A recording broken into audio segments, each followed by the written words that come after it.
4 wins in a row after opening the season with those 2 defeats. Fundamentally, what has changed from post-Brentford to now?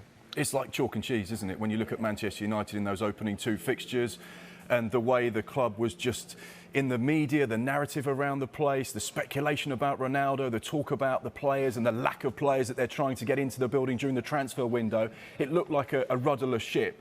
Right now, it looks anything but rudderless with Erik ten Hag at the helm. There has been a complete change around the way the club have operated, the way they've signed players, the feel-good factor, the belief, the confidence in the team, the noise around Old Trafford and the fan base on social media has completely changed. And it's all down to 4 results. Of course, things didn't get off to the best start with a couple of defeats, particularly that at Brentford, which was almost humiliating for Manchester United. But he's kept calm, he's remained focused, everyone has bought into what he's doing, and suddenly this looks and feels like a very different Manchester United. There was, of course, that famous post-Brentford run, all the players, and he went on it with them as well. So did it work? What do the stats say? Are they running more than they did? I think so, absolutely. And we've got a run after today's show as well, which you're going to be encouraged to be involved with. Excellent. My nose has been running all day, so you've got to play catch-up.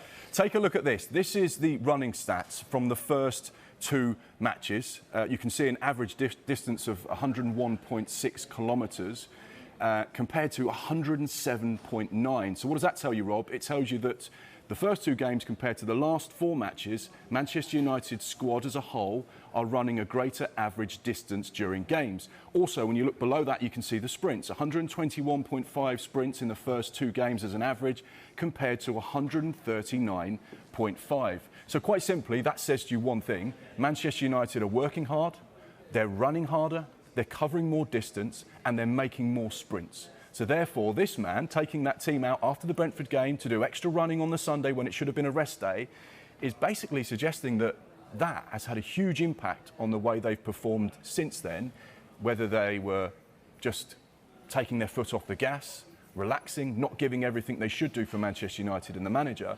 What he's certainly got into them since then is that mindset of you have to work hard, you have to run for this badge, you have to give me everything, because if you don't, you won't be in the side and we won't win games. And I think it's quite hard to disagree with him at the moment. If the players don't give him what he wants, they're not going to be picking up results. Yeah. And the psychology of him going on it with them could be huge, because he's had huge decisions to make and he has shown his mental strength as well in that. Cristiano Ronaldo hasn't featured from the start since that Brentford game. Is this a role he's going to have to get used to here? How do you solve a problem like Cristiano Ronaldo?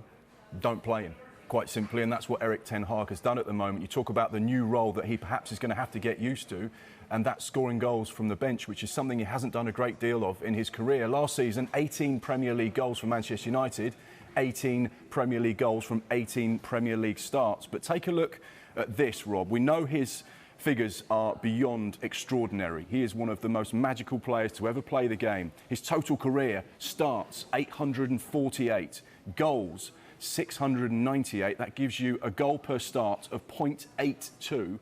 That is almost a goal a game. That's how incredible Cristiano Ronaldo is. But as a substitute, it's a very different story. Appearances 93, goals 17, which works out at goals per sub-appearances of 0.18. So from 1 goal a game roughly to 1 in 5, that is what Ronaldo has done in his club career.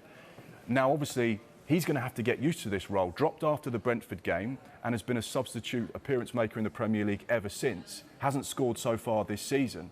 So just looking at that, like you've rightly said, this is going to be a very different role for Cristiano Ronaldo. He's going to have to learn to impact games for perhaps 15, 20 minutes, even 5 minutes.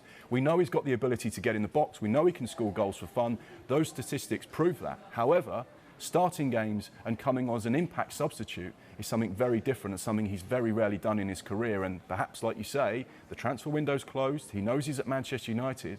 He's going to have to find a way to come off the bench, score goals, and put himself into Erik ten Hag's thinking to come and start games regularly. And it's going to be fascinating to see how it plays out, because you know that this wasn't a part of the narrative for Ronaldo. He didn't want to go to Manchester United to come off the bench as an impact sub.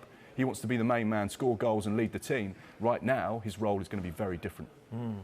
Okay, this man, though, is not resting on his laurels, is he? He's insisted there's plenty more improvements to be made.